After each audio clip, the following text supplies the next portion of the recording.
मेरे देश के क्रांतिकारी युवाओं, ये याद रखो कि तुम्हारी रंगों में किसका खून बहता है, ये हमें डिसाइड करना पड़ेगा। इस सत्ता से हमें दो दो हाथ करने पड़ेंगे, इन निकम्मों को सत्ता से उखाड़ के फेंकना पड़ेगा। और कोई नरेंद्र मोदी ये नहीं बताएगा कि देशद्रोही कौन है, हम बताएंगे। नरेंद्र मोदी देशद्रोही है कि नहीं है, ये आप तय करेंगे।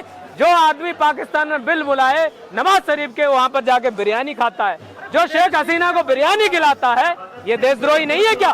जो अरुणाचल प्रदेश को हमारा चीन जो कब्जे में कर रहा है अरुणाचल प्रदेश को, और वो कहता है कोई कब्जा नहीं हुआ है, क्या वहाँ के लोग झूठ बोल रहे हैं? तो देशद्रोही तो ये है, और ये युवा देशद्रोही है। ये जो अपने हक की बात कर रहा है, ये जो कह रहा है कि जिस शिक्षा मंत्री ने शिक्षा को तबाह कर दिया है उसका इस्तीफा दे दीजिए। तब मैं कहना चाहूंगा कि भाई इस्तीफा दे दीजिए, कुर्सी दे तो जनाजा तो नहीं है तुम्हारा, अरे इस्तीफा दे क्यों नहीं देते हो? बाकी पार्टियों में भगदड़ मची हुई है, 240 वाली बीजेपी नहीं है, अब 300 के पास पहुंचने वाली बीजेपी। तो आप खुद ही देख लीजिए, जो लोग संविधान को तोड़ने में लगे हुए हैं, जो लोग लोकतंत्र को नहीं मानते, जो लोग 2 अक्टूबर आने पर आदरणीय हमारे राष्ट्रपिता महात्मा गांधी जी का मजाक उड़ाते हैं, क्या ऐसे लोगों को सत्ता में रहना चाहिए? क्या ऐसे लोगों को सत्ता में रहना चाहिए जो बलात्कारियों का बचाव करते हैं? अभी बंगाल में जो बलात्कार हुआ है, एक बेटी को 4 दरिंदों ने नोच खाया है, उनके खिलाफ कार्रवाई नहीं हुई क्योंकि वो भाजपाई हैं, भाजपाई समर्थित कार्यकर्ता हैं, तो उनके खिलाफ कार्रवाई नहीं हुई। तो क्या ऐसे दुरंदे हमारी सत्ता में होनी चाहिए? क्या ये हमारे देश का भविष्य बना सकते हैं?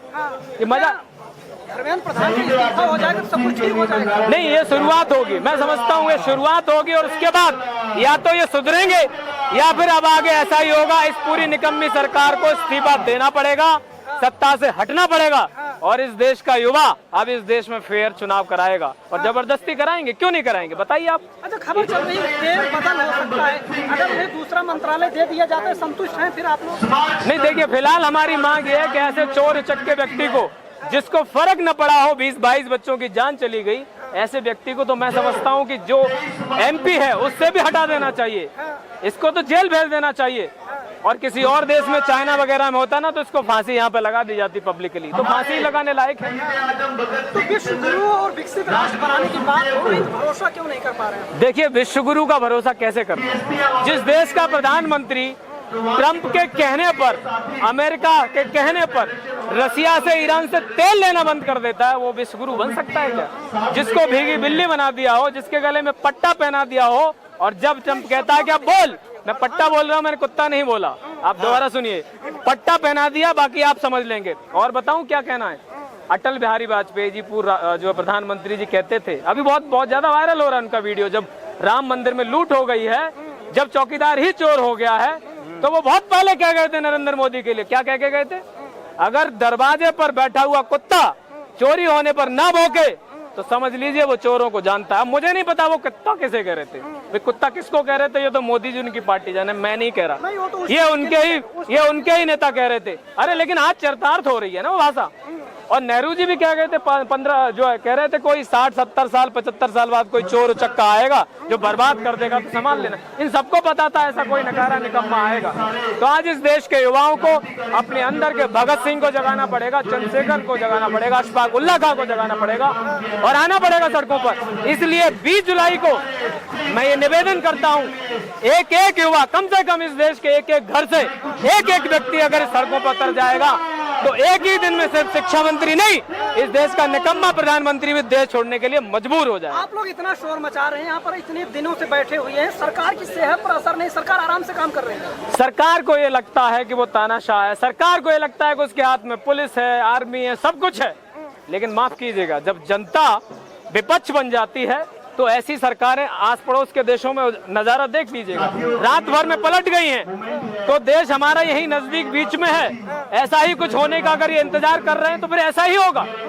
अरे जुल्म की भी कोई हद होती है ना, कब तक सहेंगे, कब तक? तो अब ऐसा नहीं होने वाला। विपक्ष को आना चाहिए, इसमें विपक्ष को शामिल होना चाहिए। देखिए, मैं समझता हूँ कि सारी पॉलिटिकल पार्टीज को अभिजीत दिपके ने कहा था कि आइए आवाज उठाइए, लोग आए भी हैं। जैसे आम आदमी पार्टी से संजय सिंह जी आए, उन्होंने आवाज उठाई लगातार, बहुत सारे नेता आए।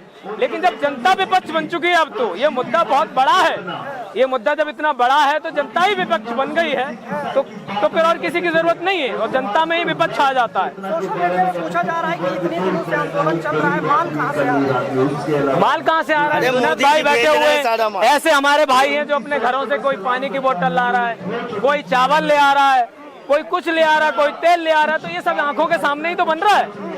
वो सवाल उठाएंगे, वो सवाल इसलिए उठाते हैं क्योंकि वो जनता के टैक्स की मलाई खा रहे हैं। वो भगवान राम की जूता चप्पल चांदी सोने के रामचरितमानस गले का हार चुरा चुरा करके जो माल चुरा रहे हैं, जो 20,000 करोड़ का माल अंदर कर गए, तो उनको तो ये सब ईमानदार देशभक्त लोग बेईमान और देशद्रोही लगेंगे ना। चोरों को सारे नजर आते हैं चोर। सरकार को मैं खुले शब्दों में चेतावनी देना चाहता हूं कि 20 जुलाई से पहले या तो सुधर जाइए, खुद आइए और मन की फर्जी बातें बंद कीजिए। अब जनता की जन की बातें कीजिए, युवा शक्ति की बात कीजिए, शिक्षा की बात कीजिए, स्वास्थ्य की बात कीजिए। अन्यथा तैयार हो जाइए, अब तुम्हारे जो कुकर्म तुमने किए हैं उनकी सजा भुगतने के लिए तैयार हो जाइए। देश के कोने कोने में आंदोलन उठेगा, संसद तक जाएंगे, उखाड़ फेंकेंगे सरकार। सरकार की प्राथमिकता में शिक्षा नहीं है, आप ये मान रहे हैं? अरे जिस प्रधानमंत्री की डिग्री ही फर्जी हो, क्या उससे हम उम्मीद कर सकते हैं कि वो क्या शिक्षा की बात करेगा? अरे इससे पहले HRD मिनिस्टर थी स्मृति ईरानी, पता नहीं वापस से टीवी इंडस्ट्री में चली गई है, कहीं शायद उनको सीरियल मिल जाए। तो जिस प्रधानमंत्री की खुद की डिग्री फर्जी है, वो कभी शिक्षा का मूल्य नहीं समझेगा, वो इन बच्चों का दर्द नहीं समझेगा, वो कितनी मेहनत करके ये भाई साहब अपने बच्चों के लिए जो दिन रात मेहनत करके बच्चे पढ़ाते हैं उसकी पीड़ा नहीं समझेगा। क्योंकि वो तो खुद के घर के, खुद की माँ के गहने चुरा के भाग आया था। ये मैं नहीं कह रहा, मोदी जी के बड़े भाई कह रहे थे। अब मोदी जी अपने बड़े भाई से पूछ ले ऐसा क्यों कह रहे थे। और उनके भाई तो ये कह रहे थे इसने कभी चाय नहीं बेची, ये तो खड़े होकर के चाय पीने आने वालों की जेबें काटता था, ये जेब कतरा है। तो गलत नहीं कह रहे थे, यही तो कह रहे थे, जेबी तो काटी जा रही है देश के लोगों की। एथेनॉल आपने सुना होगा, गड्ढागरी ने गड्ढे कर दिए सड़कों में, आप चले जाइए, मन है वहाँ गड्ढे। और पता क्या कहते हैं? स्पेस टेक्नोलॉजी कहते हैं, स्पेस टेक्नोलॉजी। पेड कैंपेन चलाया जा रहा है, भ्रम फैलाया जा रहा है, ऐसा कुछ नहीं। आम लोग वीडियो बना बना के अपनी गाड़ी की, जिनको गाड़ियों को कूड़ा कबाड़ा कर दिया है एथेनॉल डाल के, वो वीडियो बना के भेज रहे हैं। वो किसके पेड़ है? इनको हर वो व्यक्ति देशद्रोही लगता है जो इनके खिलाफ आवाज उठाता है अपने हक की। तो अब वो ऐसे सारे लोग यहाँ आएंगे। और मैं एक बार फिर से अपील करूंगा कि आदरणीय सोनम वांगचुक जी ने पूरे देशवासियों से अपील की है, आप अपने घरों से निकल कर आइए, एक दिन के लिए आइए। आपका एक दिन का यहाँ पर आना देश के बदलाव में अहम भूमिका निभा सकता है। मैं आपसे हाथ जोड़कर ये विनती करता हूँ, प्रार्थना करता हूँ, युवाओं अपने दम को पहचानो कि तुम्हारी खून में, तुम्हारे जो रंगों में किसका लहू बह रहा है, क्रांतिकारियों का। तो उस क्रांति को जगाओ और 20 जुलाई को दिल्ली पहुंचो, जंतर मंतर पहुंचो। हम उस संसद का घेराव करेंगे जहां ये बैठे बैठे जनता के पैसे से मलाई खाते हैं निकम्मे। हम इनसे सवाल करेंगे कि जब हम पर आपदा आ चुकी है, जब हमारे बच्चे मर रहे हैं, तुम सवाल क्यों नहीं कर रहे हो?